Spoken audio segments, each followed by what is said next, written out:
ಇದೆ ಜನ ಹೆಂಗ್ ಸೆಲೆಕ್ಟ್ ಆಗ್ತಾರೆ? ಒಂದೇ ರೂಮ್ ಅಲ್ಲ, 4 ರೂಮಲ್ಲಿ 10 ಜನ, 24 ಜನದಲ್ಲಿ 10 ಜನ ಅಂತಂದ್ರೆ ಅದ್ರಲ್ಲಿ ನೀವು ಲಿಸ್ಟ್ ನೋಡಿದಿರಾ? ಮೆಂಬರ್ಸ್ ಮಕ್ಕಳು, ಅವ್ರ ರಿಲೇಟಿವ್ಸ್ ಅಲ್ಲಿ, ಮತ್ತೆ ಕಮಿಷನರ್ SP ಮಕ್ಕಳಿದ್ದಾರೆ, ರಾಜಕೀಯ ಮಕ್ಕಳಿದ್ದಾರೆ. ಒಂದೇ ಫ್ಯಾಮಿಲಿ 2-3 ಜನ ಹೆಂಗ್ ಸೆಲೆಕ್ಟ್ ಆಗಾಕೋದೆ? ಓದಿಲ್ಲ ಅಂತ ನಿಮ್ ಪ್ರಕಾರ ಅವರಲ್ಲಿ ಓದಿಲ್ಲ ಅಂತ 2 ಜನ ಅಂದ್ರೆ ಬಡವರು ಯಾರು ಓದಿರಲ್ಲ, ಬರೀ ಶ್ರೀಮಂತರಷ್ಟೇ ಓದಿರ್ತಾರೆ.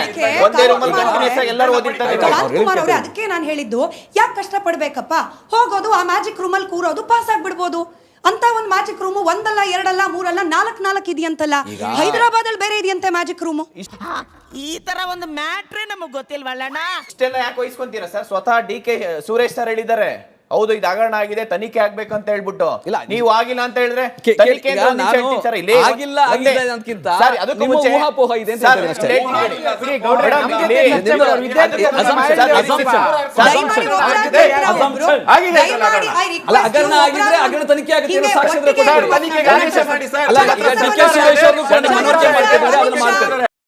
ಮೇಡಮ್, ಎವ್ರಿ KPSC ಪ್ರತಿ ವೀಕ್ ಅಲ್ಲಿ 2 ಸ್ಟೆಪ್ ಮೀಟಿಂಗ್ ಆಗೋದು. ಇವತ್ತು ಆ ಲಿಸ್ಟ್ ಬಿಡಕ್ ಮುಂಚೆ ಇದು ಮಂಡೇನೆ ಮೀಟಿಂಗ್ ತಗೊಂಡಿದ್ದಾರೆ. ಸೋಮವಾರ, ಪ್ರತಿ ವಾರ ಮಂಗಳವಾರ ಮೀಟಿಂಗ್ ಇರುತ್ತೆ. ಸೋಮವಾರ ಮೀಟಿಂಗ್ ಮಾಡಿ ಅವತ್ತೇ, ಅದಕ್ಕೆ ಮುಂಚೆ ಯಾವುದೇ ಒಂದು ಲಿಸ್ಟ್ ಬಿಡ್ಬೇಕಂತಂದ್ರೆ ಆಯೋಗಕ್ಕೆ ಹೋಗುತ್ತೆ, ಕಮಿಟಿಗೆ ಹೋಗುತ್ತೆ. ಹೋಗಿ 1 ವಾರ 15 ದಿನ ಟೈಮ್ ತಗೊಂತಾರೆ ಅವರು ಒಂದು ಲಿಸ್ಟ್ ಅನೌನ್ಸ್ ಮಾಡ್ಬೇಕಂತಂದ್ರೆ. KPSC ಮೇನ್ಸ್ ಲಿಸ್ಟ್ ಕೊಟ್ಟಿದ ತಕ್ಷಣ ಸೇಮ್ ಡೇ ಎಲ್ಲರೂ ಸೈನ್ ಆಗ್ತಾರೆ, ಎಕ್ಸಾಮಿನೇಷನ್ ಕಂಟ್ರೋಲರ್ ಸೈನ್ ಆಗ್ತಾರೆ, ಸೆಕ್ರೆಟರಿ ಅವ್ರು ಸೈನ್ ಆಗ್ತಾರೆ, ಆಯೋಗನು ಒಪ್ಪಿಗೆ ಕೊಟ್ಟು ಸೇಮ್ ಡೇ ರಿಲೀಸ್ ಮಾಡ್ತಾರೆ. ಇದೇ ಕಾಳಜಿ AC ಸೈಡ್ ಮೈನ್ಸ್ ಬರ್ದು 1 ವರ್ಷ ಆಗಿದೆ, ಇಲ್ಲೇ ಕೂತಿದ್ರೆ ಬರ್ದಿರಲ್ಲಪ್ಪ, 1 ವರ್ಷ ಆಗಿದೆ, ಅದ್ರ ಬಗ್ಗೆ ಕಾಳಜಿ ತೋರಿಸಿಲ್ಲ. ಇನ್ನೊಂದು ಮೇಡಮ್, ಇದು ಕೋರ್ಟಲ್ಲಿ ಕೇಸ್ ಇದೆ. Karnataka administrative tribunal 50 to 56% valid ಇಲ್ಲ ಅಂತ ಹೇಳಿ ನೋಟಿಫಿಕೇಶನ್ ನ ಕ್ವಾಶ್ ಮಾಡಿದ್ದಾರೆ. ನಿಮಗೆ ಗೊತ್ತಿದೆಯಾ ಇಲ್ಲ ಸರ್? ಅದು ಗೊತ್ತಿದೆಯಾ ಇಲ್ವಾ? ಗೊತ್ತಿಲ್ಲ. ಕರ್ನಾಟಕ ಅಡ್ಮಿನಿಸ್ಟ್ರೇಟಿವ್ ಟ್ರಿಬ್ಯುನಲ್ ಕ್ಯಾಟ್ ಒಳಗಡೆ ಆ ಒಂದು KS ನೋಟಿಫಿಕೇಶನ್ ಕ್ವಾಶ್ ಆಗಿದೆ. ಸರ್ಕಾರ ಅಪೀಲ್ ಹೋಯ್ತು ಹೈಕೋರ್ಟ್ಗೆ. ಅಪೀಲ್ ಹೋಗಿ ರಿಸಲ್ಟ್ ಬಿಡ್ತೀವಿ ಅಂತ ಹೇಳ್ಬಿಟ್ಟು ರಿಸಲ್ಟ್ ಬಿಟ್ಕೊಂಡ್ ಬಂದ್ರು. ಕನ್ನಡ ಟ್ರಾನ್ಸ್ಲೇಷನ್ ಇದೆ ಅಂತ KPSC ಆಕ್ಸೆಪ್ಟ್ ಮಾಡಿದ್ರ ಇಲ್ಲ? ಮಾಡಿದ್ರಲ್ಲ. Translation mistake. ಮೇಡಮ್, ಇದು 350 ಜನಕ್ಕೆ ಅಷ್ಟೇನಾ ಕನ್ನಡ ಮೇನ್ಸ್ ಅವಕಾಶ ಕೊಡಕ್ಕಾಗೋದು? ಪ್ರಿಲಿಮ್ಸ್ ಬರ್ದಿಲ್ಲ ಅವರು, ಡೈರೆಕ್ಟ್ ಕೋರ್ಟ್ ಅಲ್ಲಿ ಬಂದು KPSC ಅವರು ಹೌದು ಕನ್ನಡ ಟ್ರಾನ್ಸ್ಲೇಷನ್ ಮಿಸ್ಟೇಕ್ ಇದೆ ಅಂತ ಒಪ್ಕೊಂಡಾದ್ಮೇಲೆ 70,000 ಜನ ಕನ್ನಡ ಮೀಡಿಯಂ ಆಸ್ಪಿರೆಂಟ್ಸ್ ಇದ್ದಾರೆ. ಎಲ್ರಿಗೂ ಮೇನ್ಸ್ ಅವಕಾಶ ಕೊಡ್ಬೇಕಾ ಕೊಡ್ಬಾರ್ದಾ? ಇಲ್ಲ, ಐ ಅಗ್ರಿ, ಕೊಡ್ಬೇಕಲ್ಲ. ಸರ್ಕಾರ ಏನ್ ಮಾಡ್ತಾ ಇತ್ತು ಅವಾಗ? ಸರ್ಕಾರ ಏನ್ ಮಾಡ್ತಾ ಇತ್ತು? First time same Kannada translation error ಇತ್ತು ಅಂತ ಹೇಳ್ಬಿಟ್ಟು ಎಕ್ಸಾಮ್ ಮಾಡಿದ್ದು. ಹೌದಾ ಇಲ್ವಾ ಸರ್? ಹೌದಾ ಇಲ್ವಾ? ಹೌದಲ್ರಿ. ಫಸ್ಟ್ ಟೈಮ್ ಟ್ರಾನ್ಸ್ಲೇಷನ್ ಎರರ್ ಅಂತಂದ್ರೆ ಸೆಕೆಂಡ್ ಟೈಮ್ ಇನ್ನು ಜಾಸ್ತಿ ಮಿಸ್ಟೇಕ್ ಮಾಡಿದ್ದಾರೆ Kannada error. KPSC examination controller examination question paper 100 question paper ತೆಗೆಯೋದಕ್ಕೆ ಬಂದಿಲ್ಲ ಅಂದ್ರೆ KPSC ಎಕ್ಸಾಮ್ ಯಾಕೆ ನಡೆಸಬೇಕು?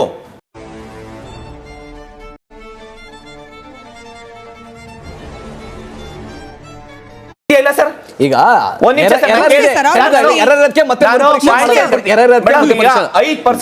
5% ರಿಸರ್ವೇಶನ್ ಕನ್ನಡ ಮೀಡಿಯಂ ಇದೆ ರೋಸ್ಟರ್ ಅಲ್ಲಿ, ಕರೆಕ್ಟಾ ಸರ್? KCR ರೂಲ್ ಅಲ್ಲಿ ಇದೆ. 5% ಅಂದ್ರೆ 384 ಪೋಸ್ಟ್ ಅಲ್ಲಿ 19 ಪೋಸ್ಟ್ ಬರಬೇಕು. ಇಲ್ಲಿ ಎಷ್ಟು ಪೋಸ್ಟ್ ಇದೆ? 6 ರಿಂದ 7 ಪೋಸ್ಟ್ ಇದೆ. ಅಂದ್ರೆ ನೋಟಿಫಿಕೇಶನ್ ಮಿಸ್ಟೇಕ್ ಇದೆಯಾ ಇಲ್ಲ ಸರ್?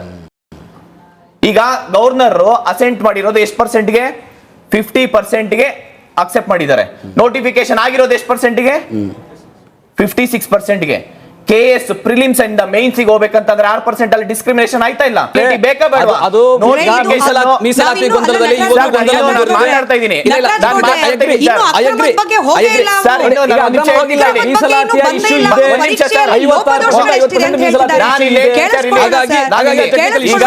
ನೋಡಿ ಸರ್, ನಾನು ಮಾತಾಡಿದ್ಮೇಲೆ ನೀವು ಮಾತಾಡಿ.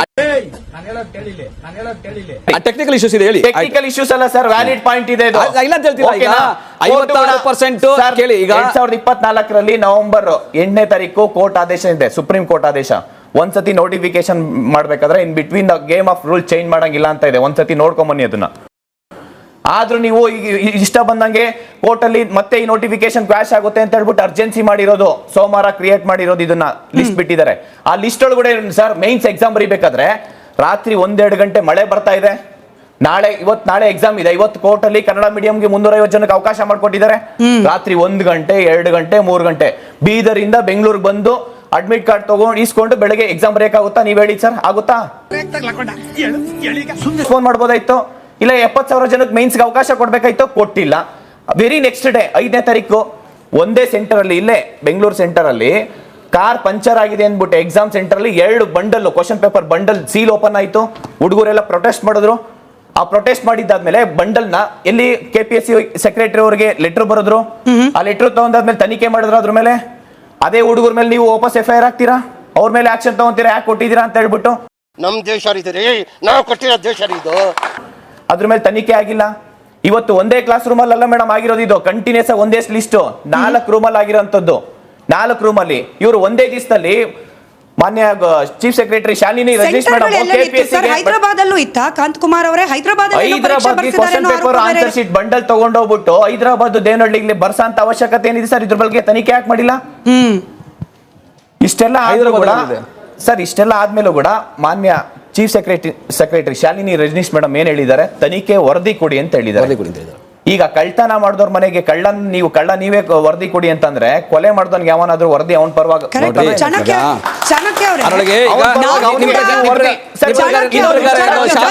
ನೀವು ಮಾತಾಡ್ಬೇಕಾದ್ರೆ ಮಾತಾಡಿ. ಈಗ ಚೀಫ್ ಸೆಕ್ರೆಟರಿ ಒಂದ್ ನಿಮಿಷ ಸರ್, ಇಲ್ಲಿ ಇನ್ನು ಮುಗ್ದಿಲ್ಲ ಸರ್, ಒಂದ್ ನಿಮಿಷ ಹೇಳ್ತೀನಿ ಕೇಳಿ. ಇಲ್ಲಿ ವರದಿ ಕೊಡು ಅಂತಂದ್ರೆ ವರದಿ ವಿತಿನ್ 24 hours ಅಲ್ಲಿ ವರದಿ ಕೊಡಕ್ಕಾಗುತ್ತಾ? ಇಲ್ಲ, ವರದಿ ಯಾರು ಕೊಟ್ರು ಹೇಗೆ ಕೊಟ್ರು ಅನ್ನೋದ್ರ ಬಗ್ಗೆನೂ ನಾನು ಪ್ರತ್ಯೇಕವಾಗಿ ಪ್ರಶ್ನೆ ಕೇಳ್ತೀನಿ.